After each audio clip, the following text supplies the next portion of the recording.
We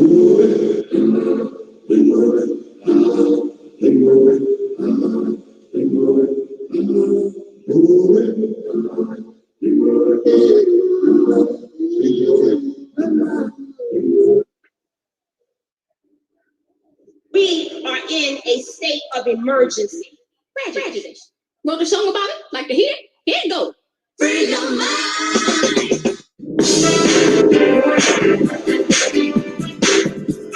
Stay alive. Here are the friends.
Good morning.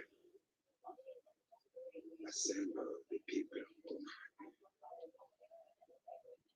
We will not be defeated by witch doctors' illusions.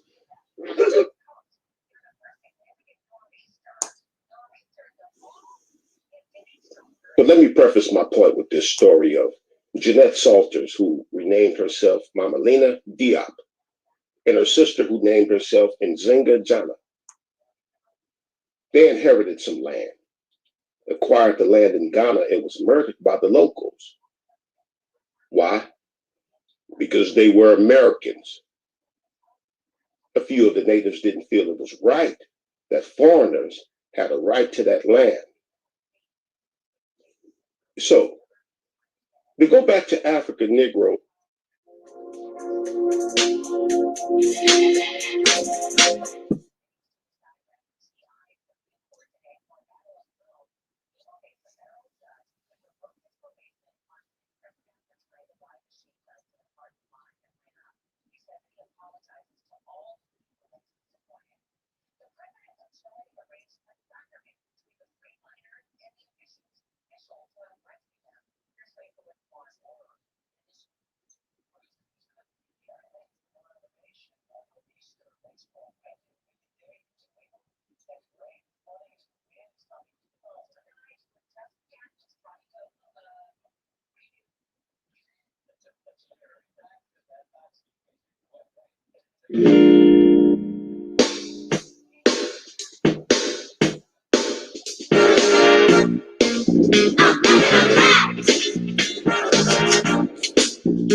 you see these?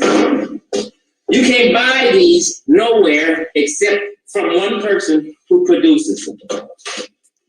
Shabazz. I got them. You can't go to no store, no bookstore, or nowhere and get none of these DVDs on the history of the Nation of Islam, on the assassination of Malcolm X. I got them and watched them all. Y'all don't know shit.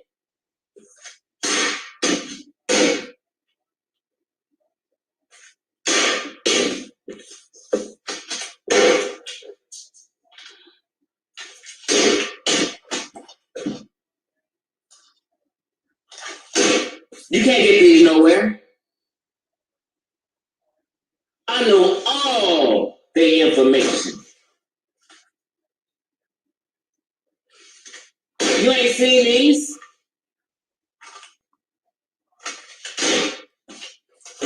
You ain't seen these? You're lacking. When I tell you something, believe it. You ain't seen none of this. You ain't seen none of these.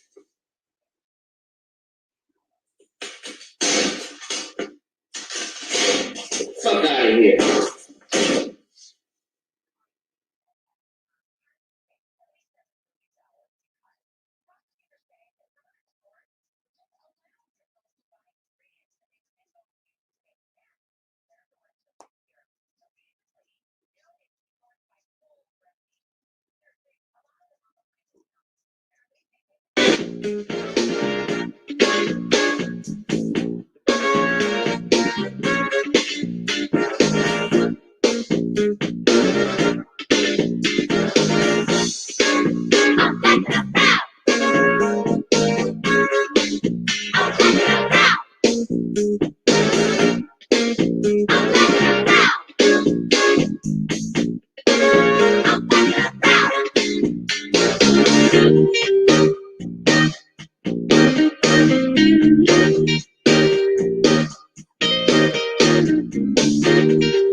Peace, family, and knowledge. I'm so Sister J.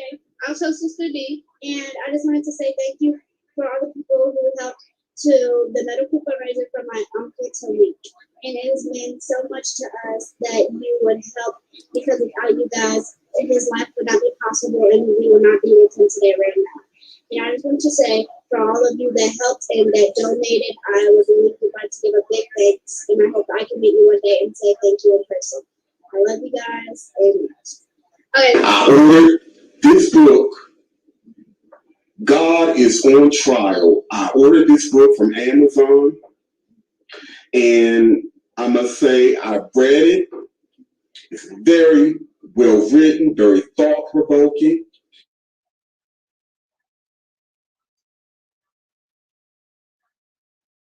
Hey, my brother, you know I had to call you and thank you personally again. I cannot disclose to you how happy I was to meet you in person, Myron. That was just like amazing.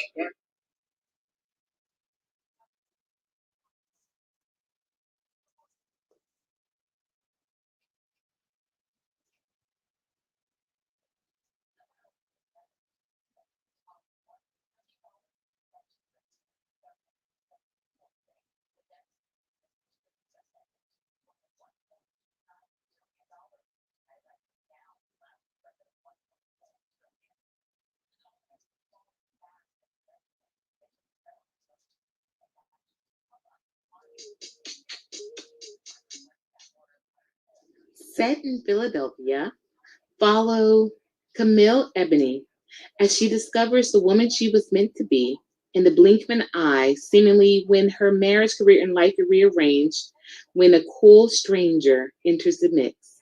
She realizes for the first time in her life that she is able to throw caution to the wind and just be herself without any label or duties attached. All things must come to an end, though, and once again, Camille finds herself taking on the requirements now of wife and mother. But when she is called upon to do one more favor, the journey to the heart of the matter continues, and she comes face to face with the realities of the girl she once was, the person she has wanted to be, and the woman she is. On the road to self-discovery, Camille soon realizes there must be some casualties.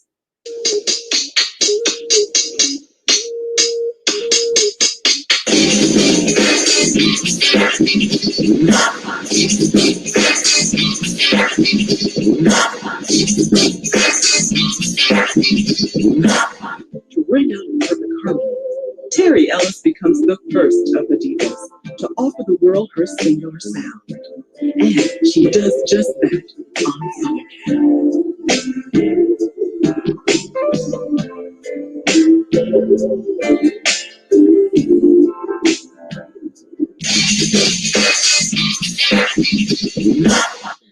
Anyway, I'm done. So, don't expect me to be on YouTube all the time, and because none of you are helping me out. I have to go to work every day. I have to go to work, to make money, and none of y'all are dropping me $5 or nothing in my Cash App or nothing. So don't expect me to come on here making videos all the time, because that's not gonna happen. Like I said, it takes a lot of energy to come on here and talk and make videos and put together, presentations, and all of that takes time and energy. I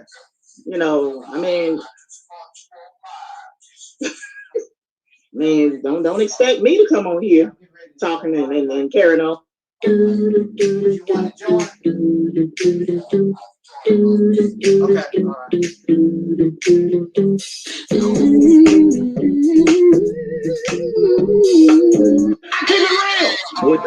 I keep it real like that. I keep it real. Hey, brother. Yeah. If I happen to drop off a little. All right. Hey. Hey, can you hear me?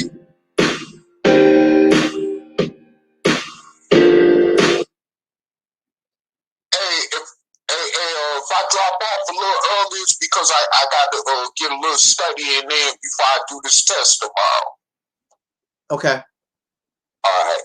So if I drop off, you would know, and don't worry about it. I'll watch the rest of the video as it goes along the way. Okay. But I throw my little 2 cents in it whenever, All right. Whenever you get, get your thizzle right. on the pop, what I'm right. saying? You know how we do it. Yeah. Right.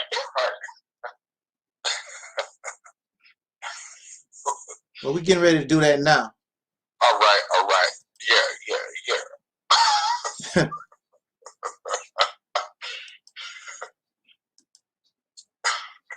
I started not to do anything, but I had scheduled it, so I said I might as well come out here and say a little something. Mm-hmm.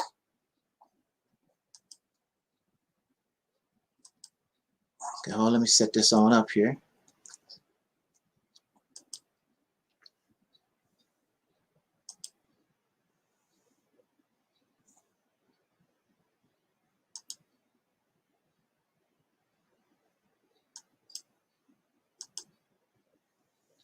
The chat room said peace to you.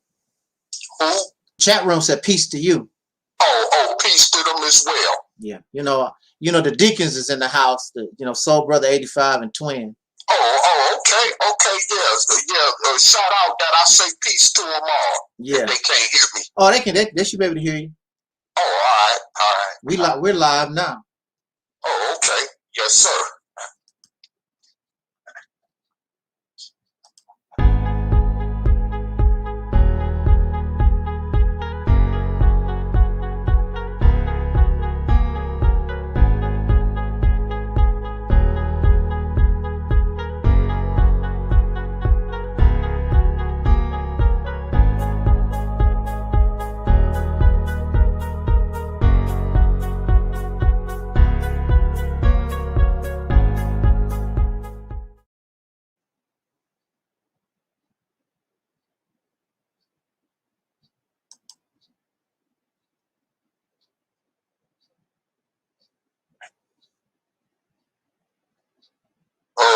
Is Sister Noble gonna join us? No, she had to work. Oh, okay. All right, we in the house. What's up on what's today's date? January the 24th, 2021. A beautiful, well, as far as I can tell, it's a beautiful Sunday afternoon, and I welcome you to the new reality of truth. This is the Reality's Temple on Earth Internet Ministry. Of course, I'm Angel Snub 7, the host and the gatekeeper. Also, I'm your soul brother, number 1. Thank you so much for joining us this afternoon. I really didn't feel like going live. I felt live when I made the, when I scheduled, but things always change. But since I scheduled, I said I might as well go ahead and kick a little something. On speakerphone, we have joining us, brother Taalik. You can hear him going, I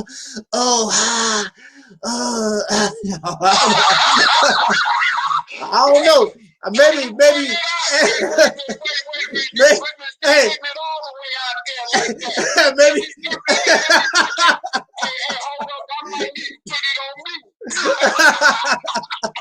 maybe. Maybe you need to call back in after you finish doing whatever you're doing. You know, that sounds, you know, them kind of sounds that you making is, you know. All right, let me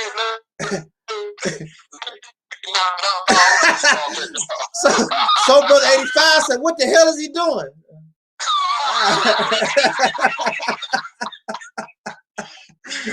You know, hey, I guess like you said, we keep you real here. So, you know, I don't know. Ain't nothing going on over here though. This happened to be a sound, but it's all good though. Okay, all right. It's all good, family. Twin said that you just relaxing. Yeah, basically. And so brother 85 said, nah, you got some sister hemmed up on the couch. You know, you could have waited. You know, I know that the live stream is exciting and everything, but you could have finished on up before, you know, came to the live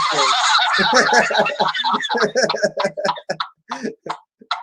Twin said, oh, he just keeping it real, you know. You know, some people can do more than one thing at one time. You know, you can go on the live stream and take care of some other business too, you know.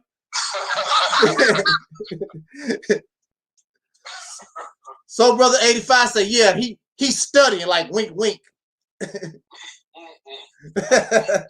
I don't know, because you all those noises that you make, because you know everybody, you're on speakerphone, everybody can hear you unless you put yourself on mute. Right.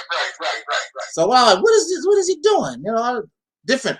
All them, you know, breathing. I don't know, those different noises. I'm like, okay. So I know the live stream is really exciting, but you know, you could have. Yes, sir. You can always take your time and wait. And, you know, you can always call in. Right. Twin said he thought he had another page open on his computer, you know. It's messed up. Well, yeah, you brought some laughter, brother Taalik, so that's good. Yes, sir. Especially in this world, it's good for us to. At least that's good to know. Yeah. It's good to get a laugh in now and then, because dealing with this reality thing, I can see why they believe what they believe, because dealing with reality, you got to be really strong.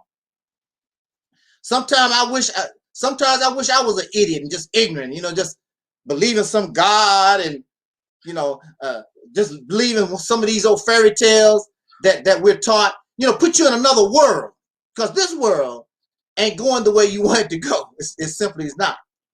Right. It's just not.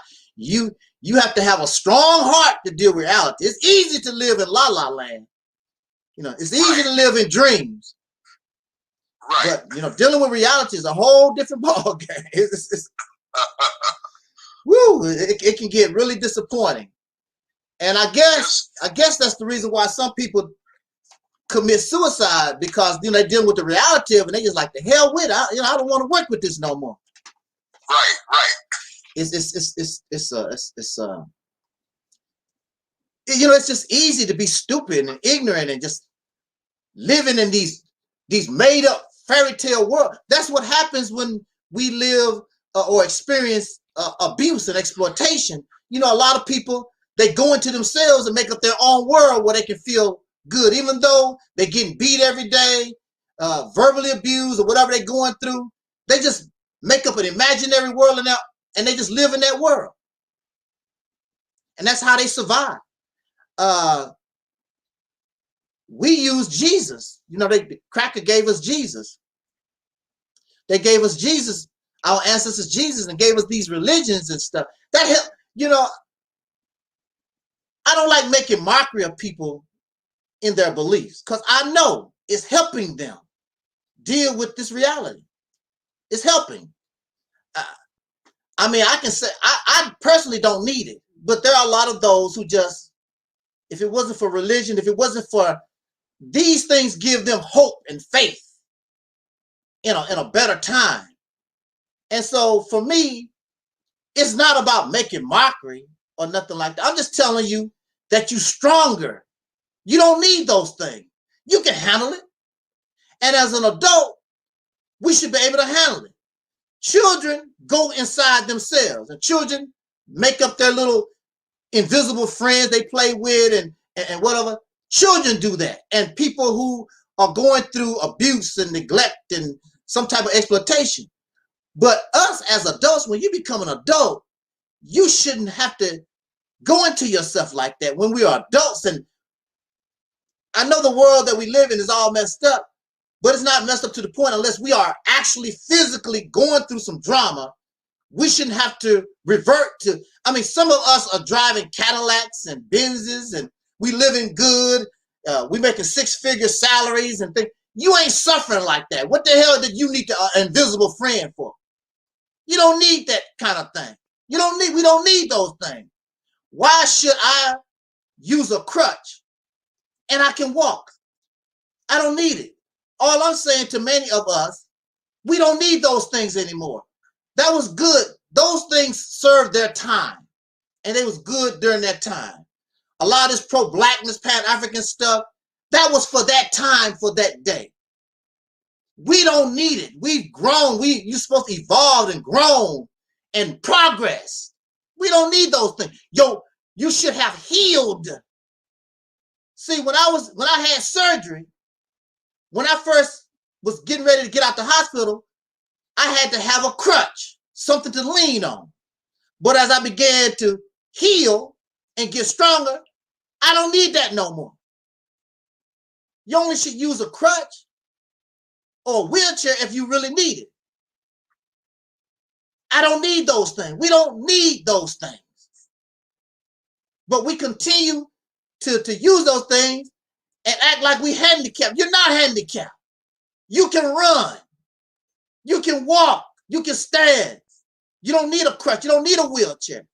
And that's what we use these things for. You should be able to handle the stress of living in a messed up world. Animals do it every day. You think it's beautiful being a deer, knowing some kind of wolf or some other animal trying to track you down and eat you up? That's a stressful life, but that's just life. We should be able to handle life. That's a part of life and living. Life is happiness, having a good time like we're here today, laughing. But life is also tragedy. One of us could get killed tomorrow in a car accident, bit by a rabid dog. That's life. Get shot by a racist. That's life. That's just the way it is. That's life for every living thing on this planet. No living thing on this planet, and you can correct me if I'm wrong, there's no living thing on this planet that's living this beautiful life where everything is beautiful and nothing bad happens. That's not how things go. That's just not life. When we are young, we depend on our parents to protect us from certain things because we don't know. But as we become an adult, as we mature, we should be able to do that on our own because we adults. We're supposed to grown. We're supposed to have grown and matured. Now, it's our responsibility to do for our children what was done for us. How are you going to properly raise your children, your babies, when you yourself is lacking? You need a wheelchair. You need a crutch. How are you going to help these children? How are we going to help our future generation to be independent, grow up and stand up when we still need crutches? We still are dependent. We are dependent on white folks. We are dependent on God. We dependent on some kind of divine savior, Messiah. We have not grown up enough. So how are you going to show the children what an adult's supposed to look like when all they have as an example is another child raising them? Absolutely.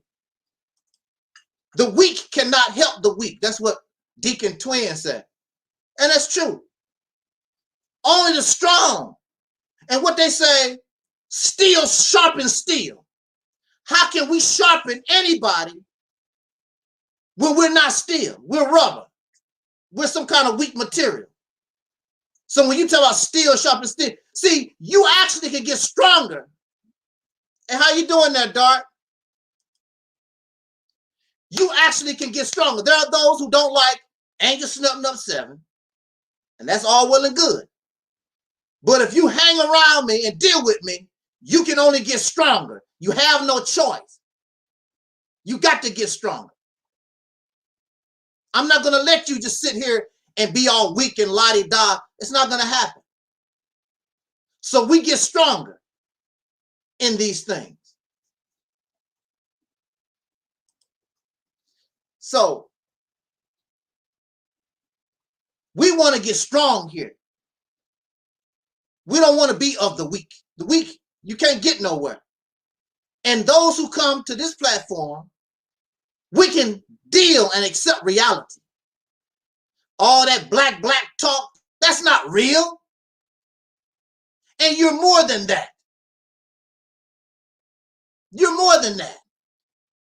You have allowed a person to make, the only thing you are is some melanin and some black skin.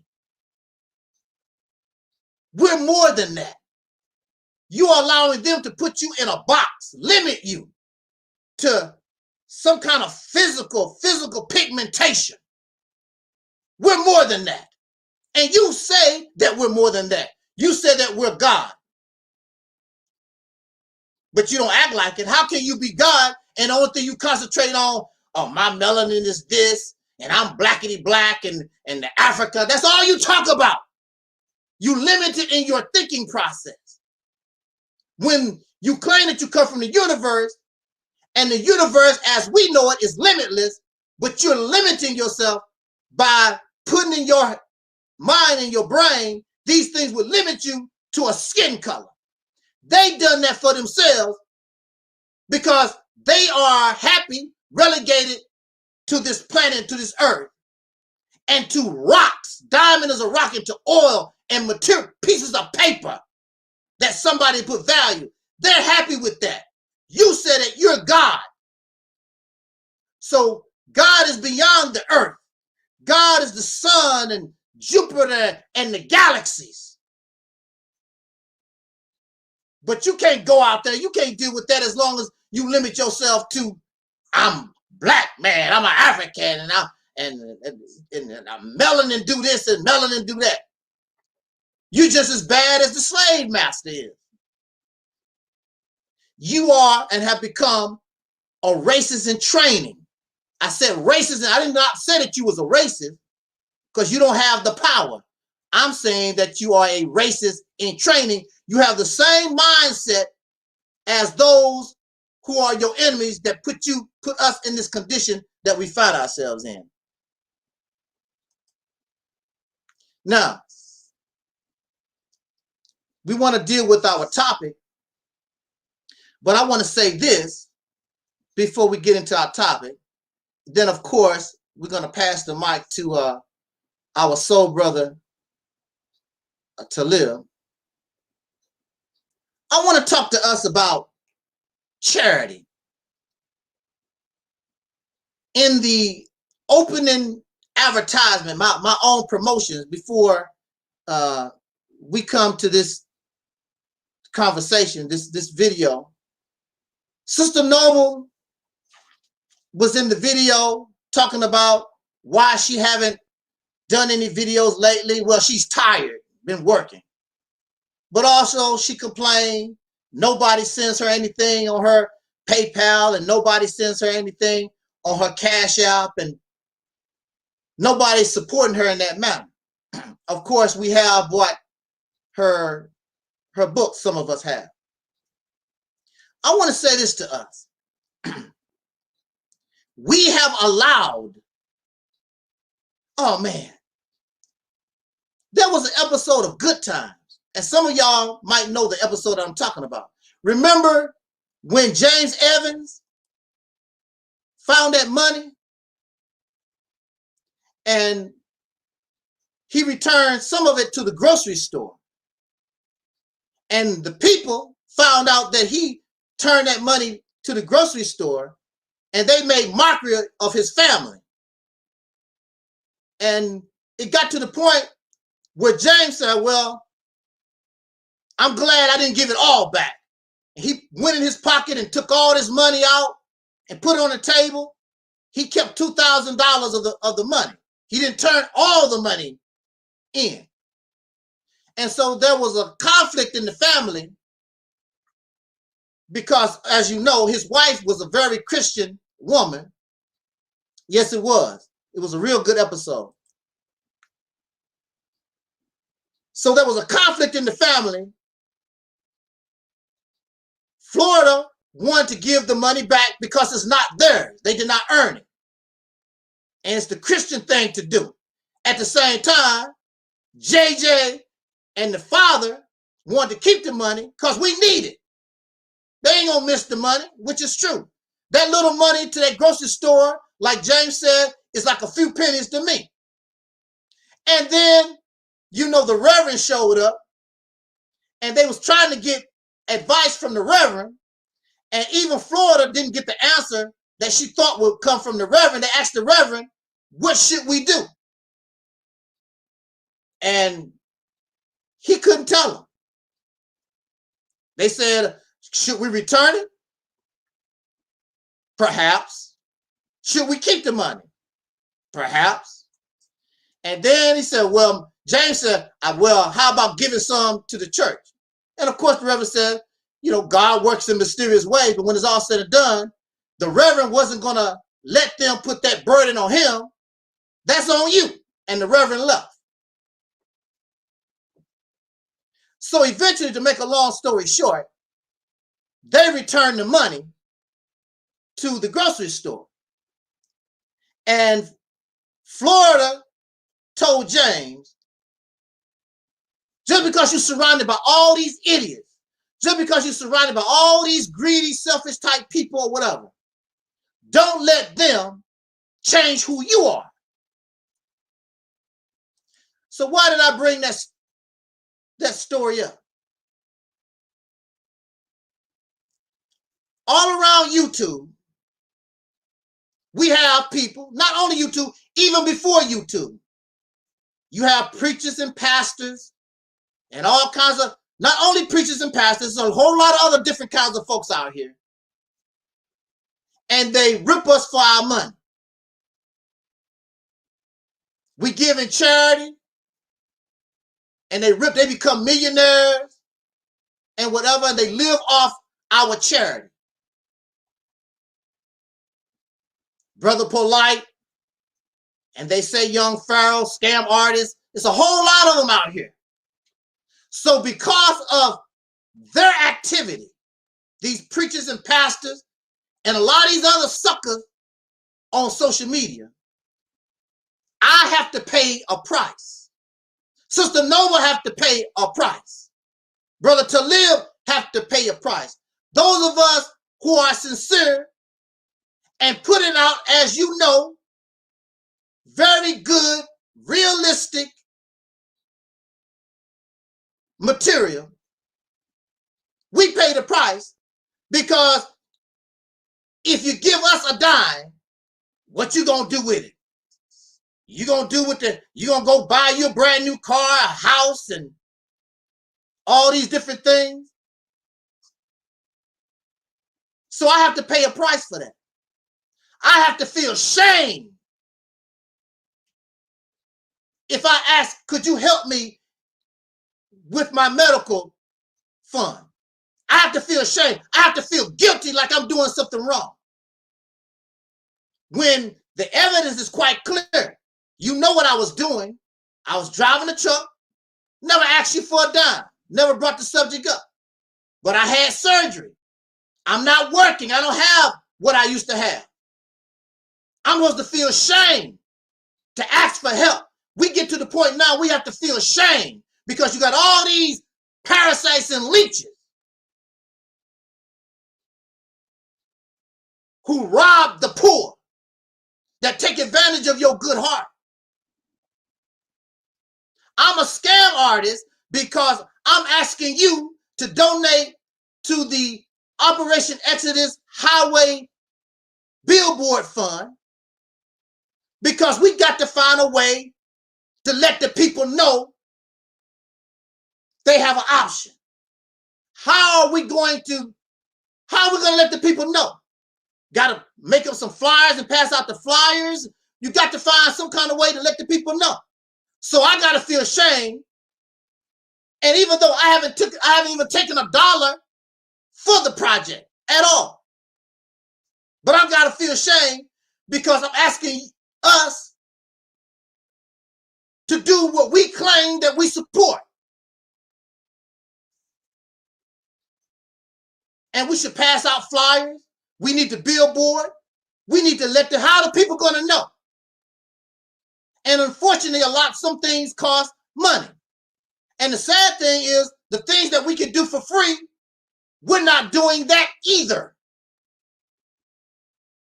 We're not going to pay for the billboard and we're not going to pass out no flyers. You don't need me to pass flyers. You can just go on your computer, make up a cheap flyer and go out and put it on cars in your neighborhood or whatever. You don't need me to do that. We don't need no pretty flyer. When I was in the Nation of Islam, we just wrote out a flyer, went to the copy machine, made a lot of them, went out in the community, put it on doors and cars. It don't take a whole lot, but you don't want to do nothing at all. So, just like Sister Noble said, it's a job. It takes effort to come here and talk with us. Especially when you have to work a job. Try to take care of yourself. So Sister Noble, she's tired. She probably want to talk, but she's tired. Sometimes I'm like that. Sometimes I talk tired. I be almost ready to fall out. I just go ahead and do it anyway. Because I'm just hyped up like that or whatever. And of course, my sickness stopped me from coming. But I shouldn't feel shame, and you shouldn't feel shame to show your appreciation for your brother bringing something that's good for us as a people. You shouldn't feel shame donating to Cash Out and PayPal or whatever. You shouldn't feel shame to show appreciation. Now, you know that the internet is not free. I pay $70 a month for my internet.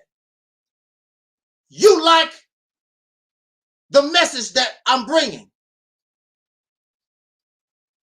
You shouldn't feel ashamed if you want to help. Hey, brother, you pay $70. I'll pay your bill this month. I'll give you $20 on the bill, your $70 bill this month. Why should you feel ashamed? Here I am. I gave money away 2 years ago before I got sick. I gave my audience a few $100s. There are those who got the check in the mail and it cashed. This is a fact. And I help my family, of course, and friends and strangers. Me personally, I love charity. I love to show appreciation. I was in the drive-thru of a few weeks ago. I think it was McDonald's. I forgot which drive-thru I was in. And I went up to the window to pay for my order, and the cashier said, "You can keep going." So the car behind me paid for my order. I thought that was so cool. And I do that. I pay for the people, whoever behind me, if I ever go through a drive-through, I pay for that order. That's a cool thing to do. And some of us might say, you a sucker. That's a cool thing, beautiful thing to do for another human being. I can be standing in line and somebody can be struggling to pay for their groceries and have to start putting stuff back. And I will say, how much is that? You know, before you put all that back, how much is that? And the cashier said, well, it's such and such. I'll pay, put that on my tab. We've gotten to the point because of scammers and these thieves and these liars, we don't even want to be good to each other no more. We think charity is a bad thing because of these people that's leeching off the poor. What's wrong with me if I see a woman struggling to pay for her groceries and I see that she have children that she's trying to feed? Why should I feel bad helping her pay for her groceries, for her children? I don't want your body. I don't want nothing. There you go. Have a nice day. We don't want to be good to each other. Men don't want to open doors for the sisters no more. I was opening doors for some ladies. I don't think they were sisters, some white women or whatever. And they looking at you like something wrong with me. We're not men, not gentlemen no more. We don't help the elderly take their groceries to their car or do nothing. We just watch people.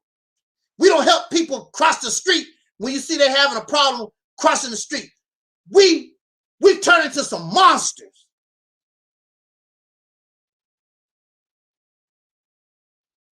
And you want to continue to live in this type of environment? Sister Nova shouldn't have to come out and say, can you give me $5? And you appreciate her work that she does. We not getting anything, and we produce the best work. This work is better than Nation of Islam. This work is better than RBG. This work is better than all that blackity black, the Christian church. This work is better, and their people support them. Why can't we be supported? And we are the real. We are the truth. Shouldn't feel no shame giving charity and show appreciation. I shouldn't have to. I shouldn't have to ask for a donation because you know this is not free. I have to pay for electricity. I'm paying for the internet. It's not free. So if we appreciate what somebody is doing, you shouldn't feel shame. I'm helping because I want this message to get out. If I can't pay the internet, if I can't pay my electric bill, how can the real truth compete with the fairy tales and the mythology, the scammers and the lies?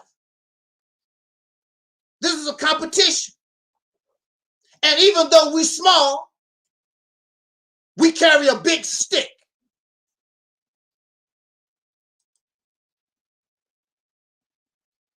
We carry a big stick. And they do respect us.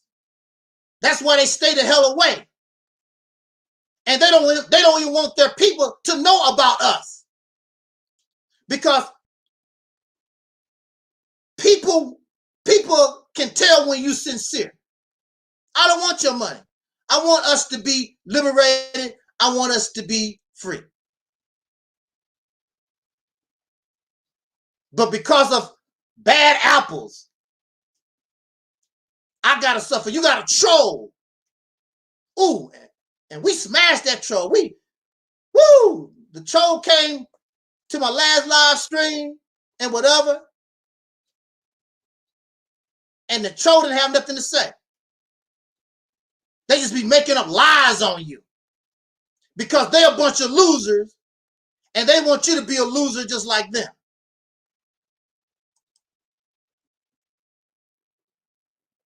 So here's your opportunity. Here's your opportunity to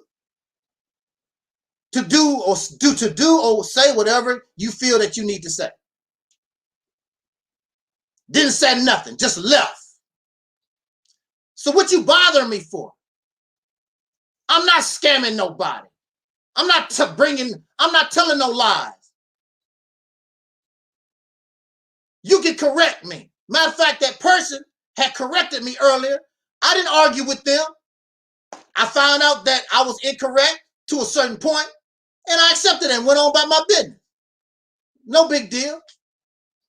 They can't handle correction because their whole thing needs correction. I'm not claiming to be perfect. I can be wrong. I never said I couldn't be wrong. I could be in error.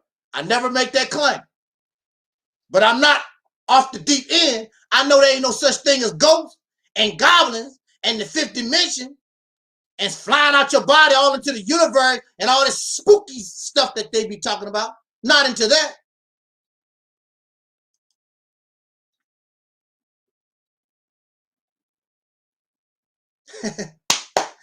Oh, I hope y'all don't take this the wrong way. I really don't. I just want to bring that to us because not because I want your money, not because Sister Nova want our money, but we've lost our own humanity. That's what we've done. Like when there was a story. It was this old elderly man. Maybe he's not even that old. He might be my age. He has been delivering pizza in the neighborhood for years. And he's driving an old beat up 1999 Caprice Classic or one of those old type cars. Now, you know those cars are gas guzzlers. He's not driving a 4-cylinder or 6-cylinder. He's driving a V8 something. And he's been delivering pizzas in the community for years. A lot of people know who this man is. And of course you give him tips to show appreciation. But the people got together. They started, I think they did some kind of GoFundMe or something. They raised enough money to buy him a brand new car. A brand new car. They raised like $19,000 or something like that. Why did they do this for a pizza delivery guy? To show their appreciation of him. All those years, he didn't get nothing. But they appreciated him. And they saw the car and how he was dedicated. And he was always on time. He was just a good person. They got together, the community got together and bought him a brand new car. Now he delivered his pizzas in style. Show appreciation. That's all it is. It's not trying to get rich off nobody. That's what scammers do. Scammers and these people that's materialistic, that's what they do. I don't do it. We don't do that here. We want to bring information. We want to bring something to inspire us, to help us evolve, help us come up out of these fairy tales and cartoons and religious dogma, these things that we're caught up in, to show that there's a better way. Cause us to grow up, like I was talking about earlier, to become mature. We don't need crutches no more. We don't need wheelchairs. We are more than black skin and melanin and African history. You talk about history. I don't want to talk about history. I want to make history. Don't you know the Mississippi campaign? You make history. You don't talk history. Mississippi campaign is you make history. That's how we ride here. Absolutely. Absolutely. Thank you, everybody in the chat room. It's all good. Glad to see everybody. Thank you, everybody. But I just wanted to bring that up real quick, and I don't want nobody to take it the wrong way. It was just when I saw her say that, it's just frustrating because for some of us, of course, some of us just don't have it like that. But a lot of us do. A lot of us driving pretty cars. We got cable. We got satellite. We got all kinds of stuff. And we don't mind giving our money away to some fool.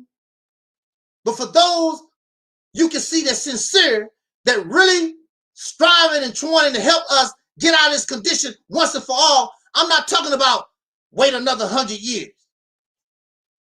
I was talking to a Nation of Islam brother, and he was telling me that things take time. I said, I can't accept that, sir. Don't tell me about you got God is on your side and talk things take time. A day with God is like 1,000 years. God worked too slow for me.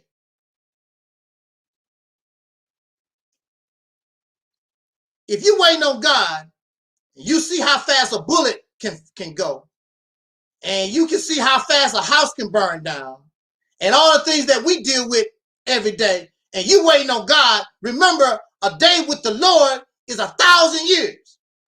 I don't have time. God worked too slow. Can't wait on God. It take him 1,000 years. One day is 1,000 years for him. Can't do that.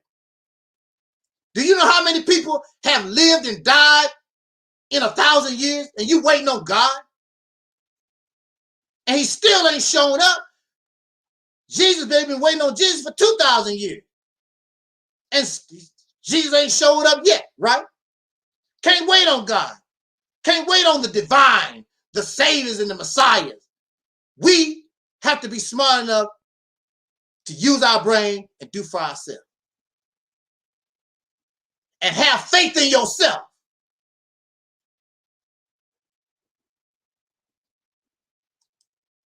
So I just wanted to bring that up because I just feel as though that's sad. It's to the point where we don't even, we feel stupid because we're being good to somebody, show appreciation for somebody. And we shouldn't have to feel that way. At the time, I felt great appreciation for Minister Farrakhan. No problem. We shouldn't have a problem showing our appreciation. That's why we give good tips to people. When you're out in a restaurant and somebody give you good service, hey, you break them off. That's how they make their living. That's how they feed their family, because of tips.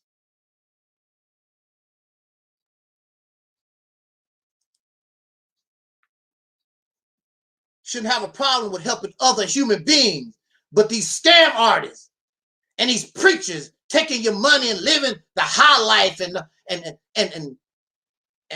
overindulging, they make it bad for those who really want to do something well and good for us, humanity in general.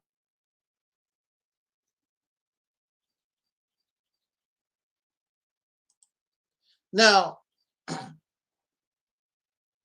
the topic that we chosen is another American Civil War. I forgot what the whole title was, but what made me want to talk or speak on that, it was somebody that said it could get to the point in this nation whereas a civil war could actually occur. It's a possibility. Anytime in the future, I don't think so. Because we always talk about how dumbed down black people are. White folks are dumbed down also. And in my humble opinion, they over-exaggerated that whole capital thing. Insurrectionists and those people, that didn't look like no insurrection. That didn't look like nobody, that was really their intent to go there and take over the Capitol. And that don't look like that's what a few handful of people, that's what they done. But the majority that came out there, if that was the intent, it would have been, you would have seen some real stuff go down. That was not the intent. That was not why everybody gathered there. I have an associate who was there. That was not in his intent.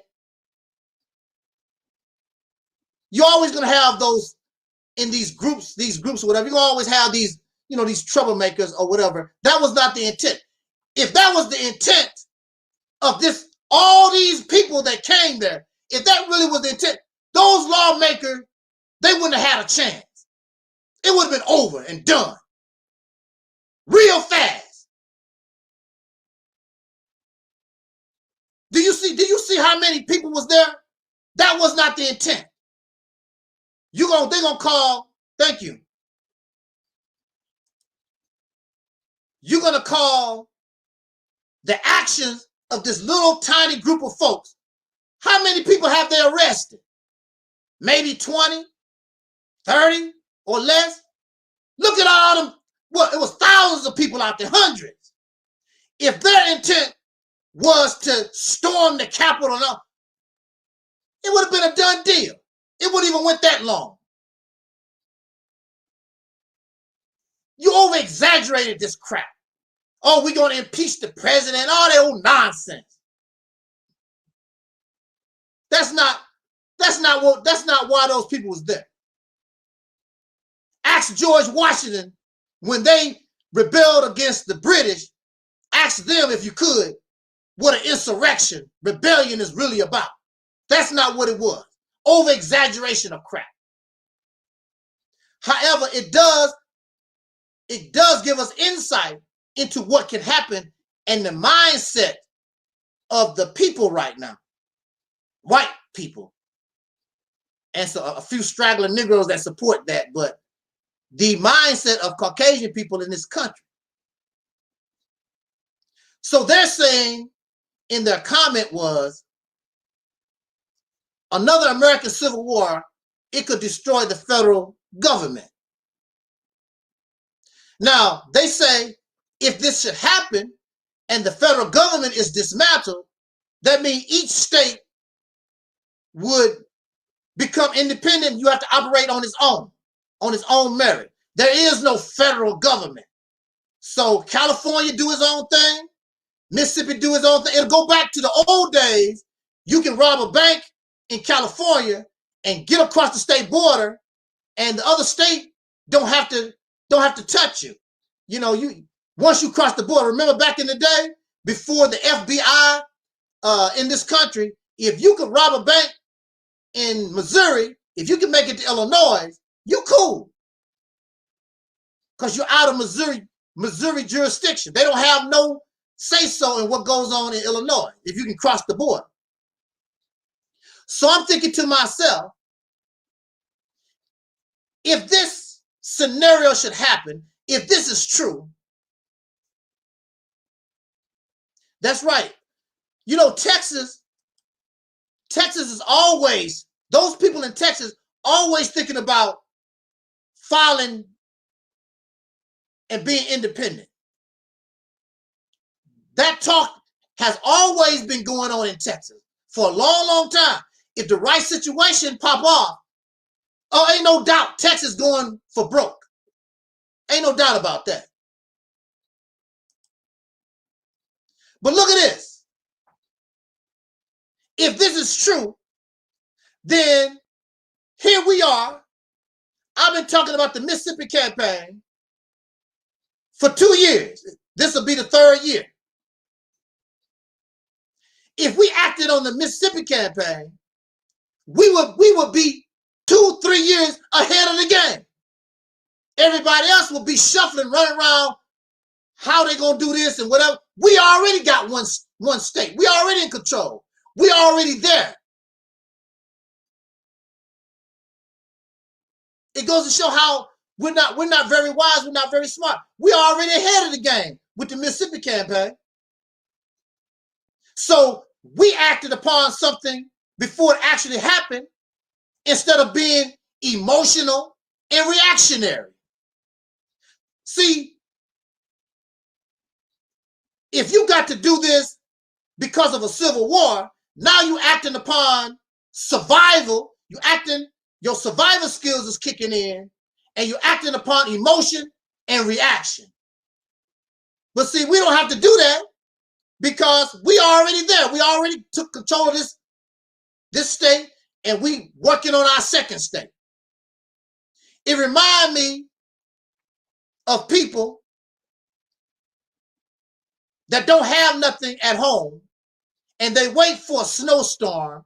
They wait for some natural disaster. Then they want to run to the store. I got to get my toilet paper. I got to get me some milk and whatever. I never have to do that. I always have water here. I always have canned goods here. I always have toiletries here. Whenever they talk about some storm is coming and blah, blah, blah, I never run to the store because I always have those things here. Always. And see, those people are acting upon emotion and reaction because now they're in the situation. They're not prepared. I don't have to run and get anything. And so if that scenario did happen, we wouldn't have to panic the way others would do. We already got it together. We looking to take control of our next state. They just beginning. We already got it together, created our own constitution. We got our own way of life.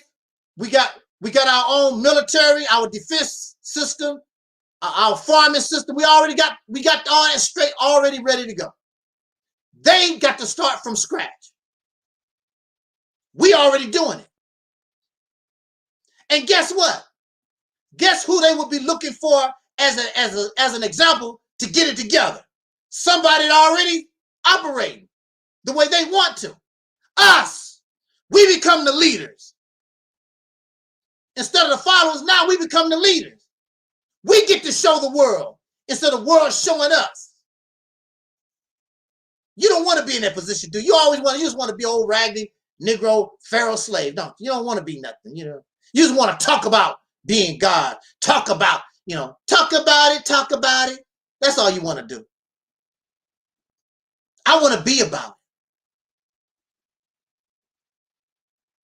So that's what I was thinking about.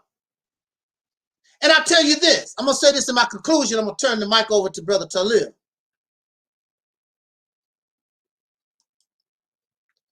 Okay, I'm senile. I just had it on my mind. I got to think about what was it I was going to say.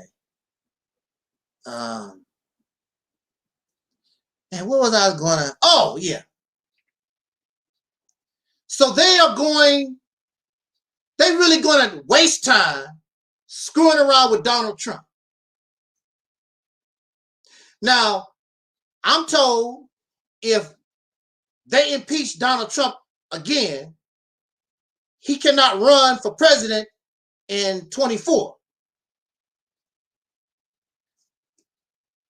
I want to say this.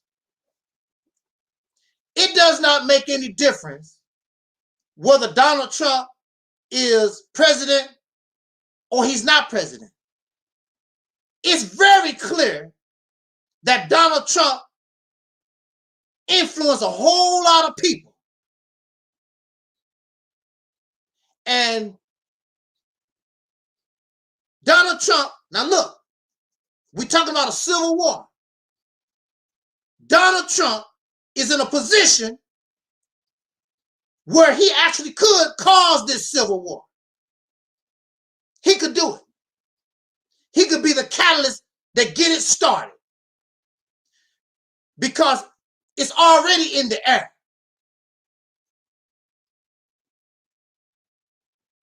And then you have Biden and his people. They're not living up to expectations. and it could kick off.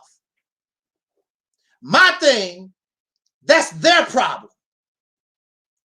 You and I should be in a position where while they are internally fighting, you and I should be working to get ourselves together while they're not thinking about us. Let them fight. That's their business. That's the only reason why we are physically free right now, is because of an internal conflict between the North and the South. That's why we're free. And we can put ourselves in a better position while they fighting and dilly-daddling among one another, if we were smart.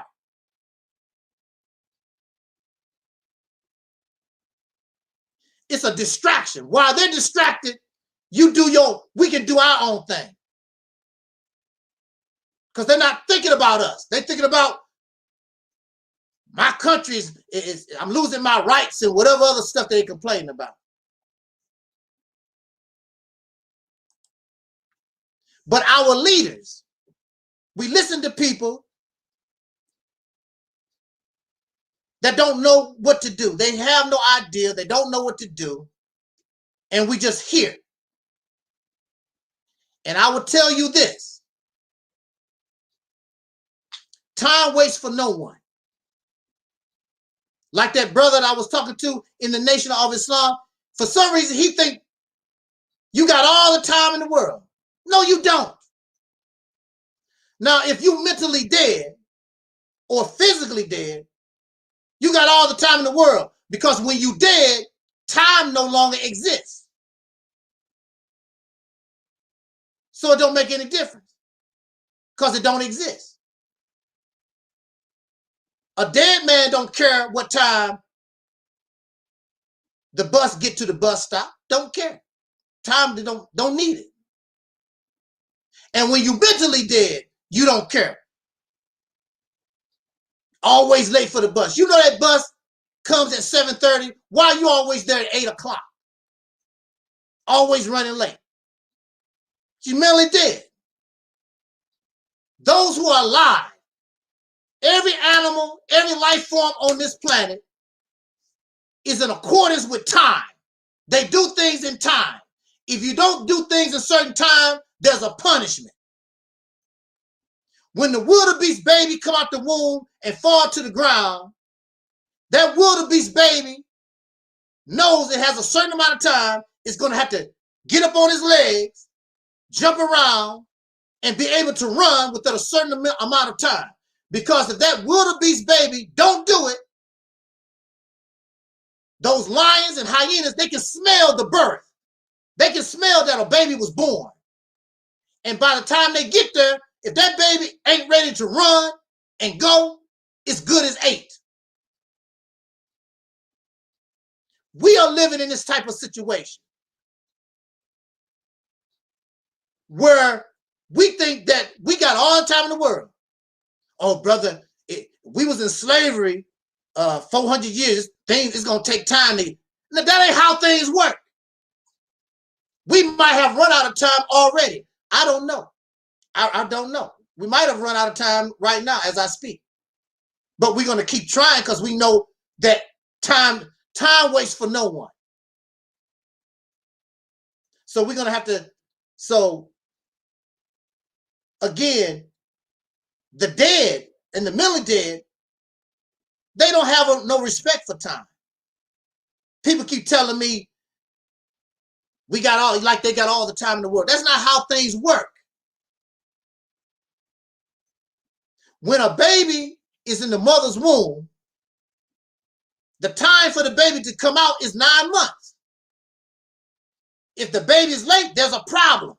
If the baby stays in the womb too long, something is wrong. That baby can kill the mother. Thus, the baby dies also.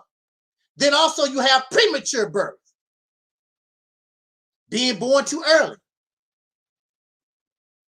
And being born too early can cause death to the mother. But to me, I think everything is on time. We have the education. We have the money. Our enemies are distracted. everything that we need for this birth of this new nation, for this new people. Everything is right. I think we're right on time. This is it. It wasn't the 1950s. It wasn't the 60s. It wasn't the 70s. Right now, everything is in order. Everything is in place. The only thing we have to do is be born. Start moving toward the exit way of the womb. Our enemies are distracted, like the little wildebeest, and the lions are fighting among themselves. Now the little wildebeest, now you got some extra time. You got a little extra time because your enemies are fighting amongst each other. So the little baby wildebeest can sit there a little taste longer than normal. And that's the position we find ourselves in. Stand up, get your strength, get ready to run. The time and what must be done. That's a favorite title that the Nation of Islam always use. The time and what must be done. It should be the time and what we done, what we did, and what we're doing. But for 40 years, under the leadership of Minister Farrakhan, they haven't gotten it. Minister Farrakhan could have done many, many things, but he's not a leader. And it's not meant for him. The Mississippi campaign has nothing to do with religion, has nothing to do with personal beliefs, none of that kind of stuff. It's just a mechanism to put us as a people, and it benefits all the 40-some million people, put us in a better position in this life. That's all. Not trying to convert you to no God, not trying to get you to stop eating pork, be a vegetarian or whatever. It's just to put us, a people, put us in a better place, and putting us in a better place, hopefully, we can understand that we need to do certain things to become a better people, because if we don't do that, all our work that we've done to become better, we'll lose it. And once you start seeing yourself successful, once you see yourself winning, it'll all fall in place. The reason why we act the way that we do now, because we're a bunch of losers. Everything that we do, everything that we try, we lose. In our own individual life, yeah, you got a multi-million-dollar house and cars, whatever, but that don't mean nothing, because as a people, you still associated with the people that's still considered a nigger. I don't care how much money Oprah Winfrey got. She's a rich nigger. LeBron James is a nigger. It don't make no difference. But if we can break out of this cycle and people see us build and see our behaviors change, and we begin to glow, and we become the God that we claim. Oh, how you gonna call somebody that's acting like a God, building like a God, producing how you gonna call them niggas? It's impossible. You can say it because you're mad and angry, but it's you know, and I know it's not the truth. How you gonna call me a nigga? You see that skyscraper? I built that. You see all these roads? I built that. You see that those tomatoes and corn and those cows? That's all mine. I did all that. I'm a producer, not a consumer. I used to be nothing but a producer. I'm a consumer. Matter of fact, go in your house. Look at all the stuff that's in your house that I produced that you got. By the nigga. Can't call you that no more. Now you put yourself on the same level, if not more, on a higher level than those who used to make mockery of you. And on that note, let me pass this mic on to Brother Taalik. Yes, brother. Yes, thanks for allowing me on this panel. I just want to chime in for a few minutes, with a few words, and to piggyback off of what the brother just got through saying. I never really had patience for those, like in the Nation of Islam, the Nubian movement, the Moorish movement, the Hebrew Israelite religion or movement.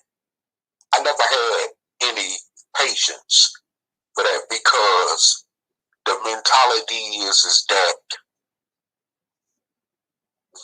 we got to wait on God's time to make things happen and all this crap.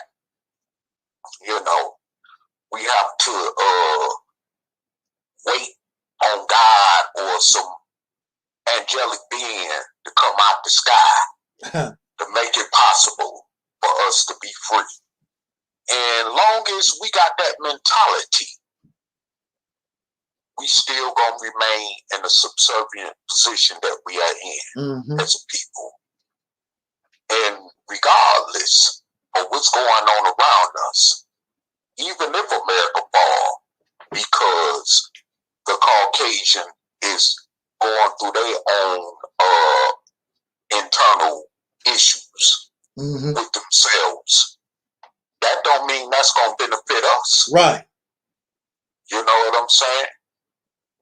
Because let's say if the MAGA supporters, especially those with that Confederate redneck mentality, do decide to, to try to challenge the federal government and actually kick it off to the point where they actually conquer the federal government. We'll be back in slavery.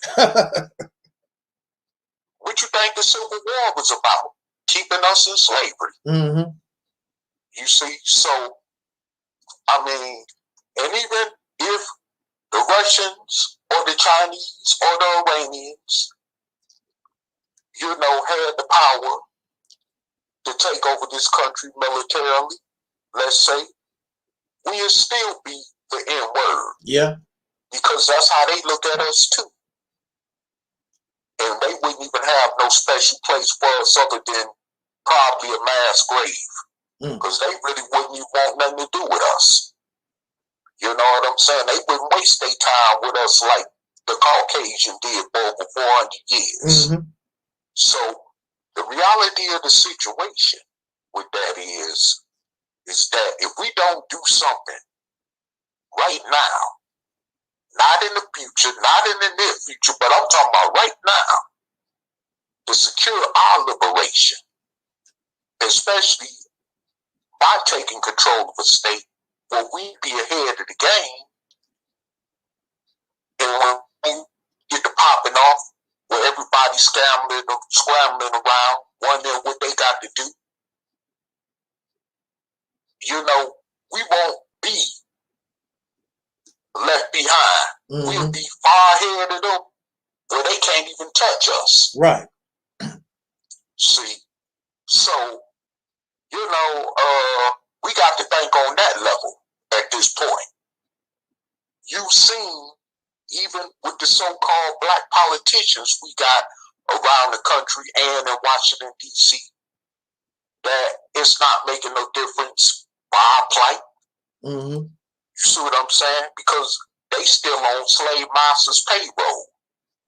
Now, like someone said to me, unless we can create and form our own independent government, like by taking control of the politics of a state, where we can hire them and pay them their $100,000 a year salary, then they gonna keep doing the bidding for slave master that's paying them their salary.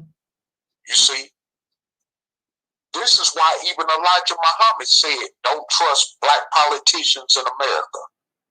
He said that for a reason.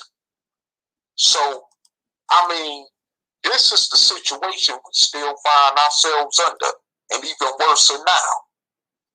And it's like, because the fact of the matter is that we don't make no laws that anybody, including the races, got to respect. Right.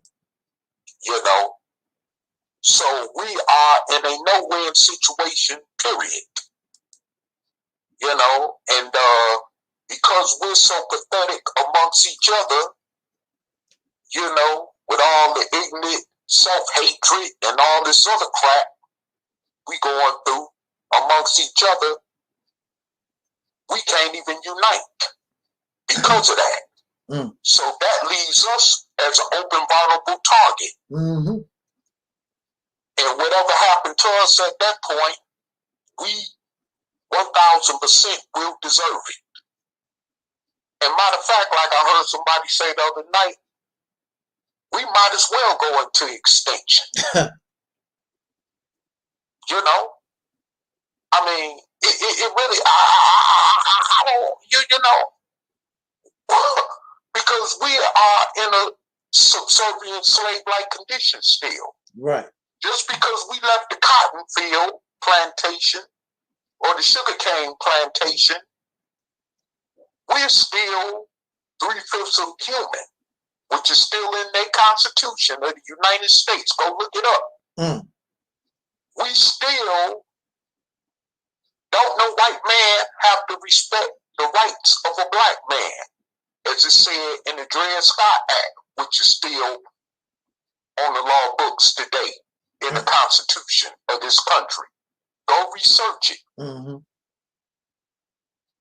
So it wouldn't take too much for them to force us back into chattel slavery as our ancestors once knew it. And they got even more resources today than they had then. So don't sit up and say, well, the average black person ain't going to be able to, you know, wouldn't allow that. Right. Black people are too intelligent today to allow something like that to happen. Are you kidding me? Well, if that's the case, then why the police still blowing your damn head off because you the N-word? Why they still discriminately arresting you, trumping up charges, throwing you in the cage for the rest of your life because you the N-word? You see what I'm saying? So how is the intelligence of black people stopping that? I mean, so you got to think. You know, we can't even control the craziness that goes on in our neighborhoods. Look around. Go around the country, check out places like Chicago, New Orleans, Baltimore, Atlanta, Detroit, New York, DC, Oakland, and see what I'm talking about. You see, we can't even control the, you know, strain of internal conflict among ourselves. That we got to keep killing each other over some of the most kindergarten, pettiest stuff ever thought of. At least what them white folks fighting for is something bigger, which is a lot. You know, far as them fighting amongst each other is concerned, they fighting for something bigger. We fight, we don't even fight, we fight over less than peanuts and crumbs, because that's where our mentality at. So how can you define yourself even being an intelligent, dark-skinned person when most of our people are even on that level? You see? So don't sit up and tell me once again that the average intelligent black person in America would never allow ourselves to be put back on the cotton slave plantations. You're very mistaken if you think that. You're very mistaken if you think that. If they can lock up over a couple of million of us in these jails and penitentiaries, you understand, especially on trumped up charges, over stuff that's some of us didn't even do, they could put our ass back in slavery, okay? So don't never kid yourself about that. And we're not in no position to even have a defense against that. No. And that's what makes it so sad. You know? And the fact of the matter is that, and don't sit up and tell me, well, we got blacks in the military that are, Negro, let me tell you something. Them Negroes in the United States military, whatever branch it may be, is going to do what slave master tell them. And if they don't do what slave master tell them, slave master going to deal with them, okay? So don't get that twisted. These black polices, black sheriffs, correction officers, and blacks that work in all other forms of law enforcement in this country, if they do not do the bidding of slave master, he gonna deal with them and take their jobs and their salaries away from them. And them niggas ain't willing to give up their jobs and salaries for your black ass, okay? Mm-hmm. So let's keep that straight. you know, because the whole thing about this situation is that we are in a position where we're not respected, first of all. And of course, as someone just said, you know, the leadership we got, they don't know what to do to combat this situation. Mm-hmm. So we depending on leadership that's taking us down this spiral path to nowhere. You know, and what's the killing part about it is that looking back in history, Abraham Lincoln told the so-called American Negro leaders at that time that the best ultimatum was for America to send us off back to Africa or to South America somewhere. Because long as we stayed here, this situation would remain a problem. Mm-hmm. As far as the so-called Negro problem in America. And that still stands on very true ground today. But them Negro leaders did not listen. And the same mentality they got is the same mentality that these so-called Negroes and the leaders in America we know today got. Mm-hmm. Just look at how they move, how they act, how they feed in their own pockets, Mm-hmm. and showing that they don't give a damn about the rest of the masses of other dark-skinned descendants of slaves born in America. You know what I'm saying? They strictly out for themselves. I don't care what they say out their mouth. Just pay attention to their actions. Mm-hmm. I was in an organization under one of them that's doing 135 years in the federal penitentiary. Okay, so I mean, let's not get this situation twisted. Okay, you know, and I mean, it's like we got to understand that we are in a very more vulnerable position, but at least we got a chance better than what our ancestors had because we got a little more resources. Mm-hmm. You know, when they left off the slave plantation, they didn't have nothing and nowhere to turn to. Nope. They was just stripped butt naked. Yeah. That's right. You see, so we need to take that in consideration. That we need to come together and take our own destiny into our own hands, as someone named Marcus Garvey would once say. You know, whether we disagree or disagree with the Honorable Marcus Garvey, that statement still stands on true ground today. Mm-hmm. You know, so, I mean, we need to take our destiny into our own hands. As simple as that. Or else we are open for slaughter. Simple as that. And they have the resources and the avenues to take it there. Now, when these white folks get done having their own internal conflicts in this country like we see now, watch we be full attention again. Mm. Just like what happened last few years with the Michael Browns, the Ed Gartners, the Breonna Taylors, you know, Mm-hmm. the Alton Sterlings, the Philando Castiles, the George Floyds. You know what I'm saying? Mm-hmm. Watch that simultaneously start ending up on the front of the newspaper again. Because it's going to happen. When they had conflict with the Arabs, we had a chance to do what we should be doing right now, which is freeing ourselves. And now that they got conflict with each other, that's when we definitely need to be making a move. Mm-hmm. You know, to free ourselves. from this craziness. Other than that, like I said before, if we don't take that route, we might as well go on and be exterminated. And you know, at that point, me personally, hopefully I won't be alive. Yeah. But if I am, I wouldn't even shed a tear over it. Period. Right. Not 1 ounce. Because whatever negatively happens to us as dark-skinned people with soul in this country right now is because we deserve it. Mm-hmm.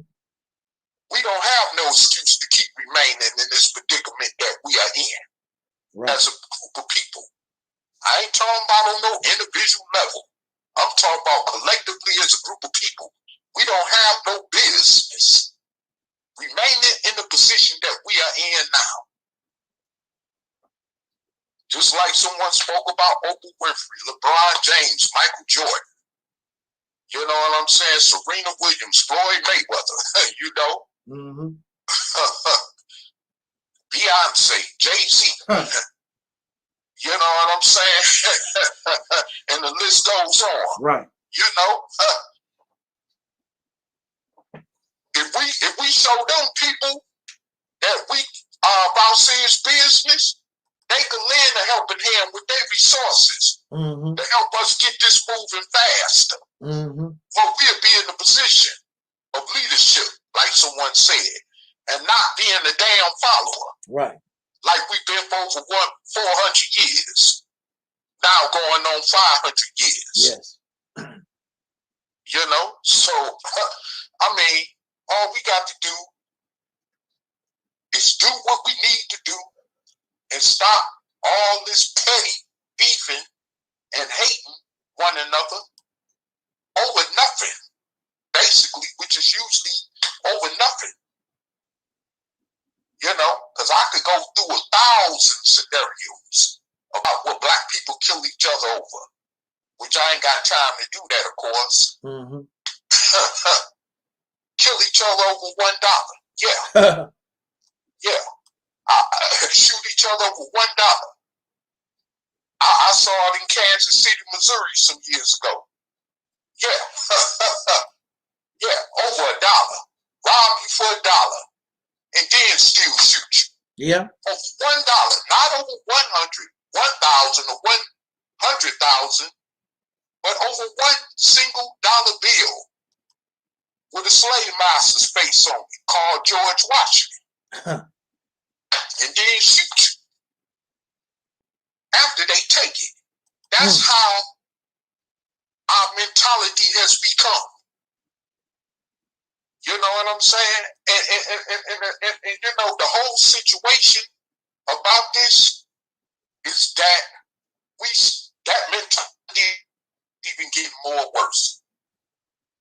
You know, we can't even, you know, under circumstances where we're in certain pockets of America, like where I'm living at right now here in Nebraska still, we can't even unite. Even when we stick out like a thorn in places where there's a majority of white people at. You see what I'm saying? We can't even stick together even under these type of circumstances. We got to always slander and badmouth each other, especially in front of Caucasians and racist ones at that, which gives them the more emboldened excuse to disrespect us and treat us any kind of way they feel like they want to because of that exact prime example. You see, so like I said before, we are all messed up. But I ain't got time, like I said, to keep going into the scenarios because I could do that all day, even at another time. What's more important is us taking our freedom because it's not going to be given to us. Right. You know, that's what's more important. That is what's more important. Period. You know, and you know, I just want to add one more thing before I close out. Because of this situation I see where I live at, it definitely helps me now to understand why blacks who are located in pockets of America where it's more majority of us at can't even stick together. It helps me to see why people in my hometown in Detroit or Chicago or Atlanta or New Orleans can't unite. And they have much more bigger populations of black people in them places. So these experiences even help me to understand how far behind we are as a people and why we need to snap up out this crap right now before we end up, in fact, being exterminated. Just look at the Native American Indian. They wasn't the first, and they ain't the last ones to get exterminated as a group of people. And it was millions of them upon the Europeans' arrival to this continent called North America. And like I said, they got the resources more so now than they did then to exterminate our black asses. And it's 44 plus million of us. So don't get it twisted. We are in a situation right now where that could happen, and it's happening to us. Matter of fact, look how they killing us in the streets with impunity. What happens? Oh, I felt threatened for my life. They get to walk. Even if it's clearly known that they committed a murder, but they still get to walk. Just look at what happened in Breonna Taylor's case. They literally killed that sister for no reason. They still got to walk, right? And check this out. Under the behest of a Negro American Attorney General in the state of Kentucky, who was supposed to get made the way for them to be prosecuted, or at least gave the green light for them to be prosecuted. But because he was doing the bidding of slave master, that didn't happen. So there you go again with black people in politics and law enforcement. It don't make us no different. We still ain't got no protection in this country. Right. You know, so hey, there it is. You know, and this is the reason why I say that, you know, we might as well be exterminated. And whatever happens to us, once again, like I said before, we were 1000% deserving. And, you know, I don't know how much more I could really say. You know, because we so dissected and in different places and caught up, especially in other people's stuff that don't got nothing to do with us. Well, we need to be getting this thing together to get our freedom, to become liberated for once and for all from an oppressor. So, I mean, you know, we can keep taking this for a game all we want to. We can keep, you know, saying, oh, you talking crazy. You ain't talking about nothing. Well, hey. Yeah. When it comes to slap you in the face, or as somebody say, bite you in the backside, it'll be too late when you say, oh, Brother Taalik was right. That'll be too late. End of the story. And with that said, I'm going to pass the mic back to our brother Taalik.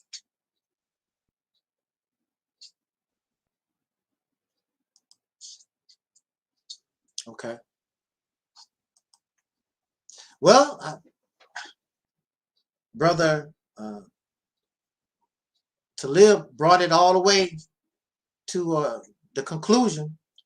There's nothing really too much else that can be said. I don't. We live in these fantasy worlds or whatever. We think certain things can't happen to us. I don't know why. I don't know why we think certain things can't happen to us. You can get hit by a car. You can get shot in a drive-by. All these things can happen to you. You can go to jail and be innocent. That happens all the time. There are those who set people up on trumped up charges.